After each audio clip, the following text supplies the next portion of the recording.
Welcome to our panel discussion this morning, all around how we can commit to helping to improve mental health and well-being in schools. Poor mental health is something that the majority of learners are faced with today. 82% of people that filled in the survey, 14 to 25-year-olds, said they suffer from poor mental health or know someone that does. What we need is a joined-up, whole school approach. It's about teaching our staff, take the oxygen mask first.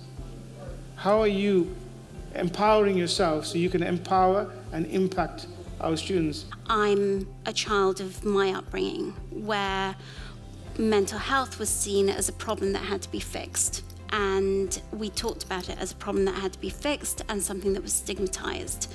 And with the understanding that we have now about our emotions and our thought processes, we can start to just almost jump that gap and start to be able to talk about mental health in the same way as we talk about physical health.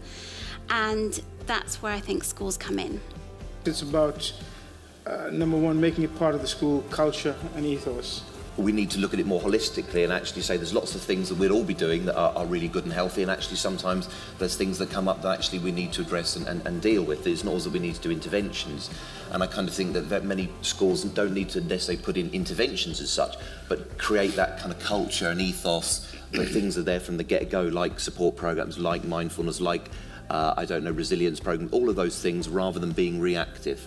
I think if you ask me what my priority was, I think it would be integrating support across the whole school community, so parents, young people, teachers, the bus drivers. If you've got a child with school anxiety, the bus driver is crucial. The parent's got to be supported to get the child on the bus in the first place, but the bus has got to get the child who's really, really anxious into school. It needs to be something where everybody's really working together, and beyond that, getting this referral system sorted out.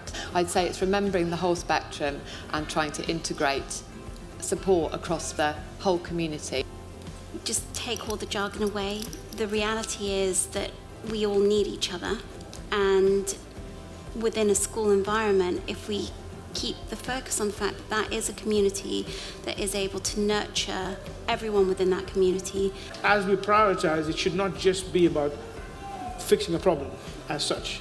It should be about how are we creating this journey from the start and putting these things in place as they grow.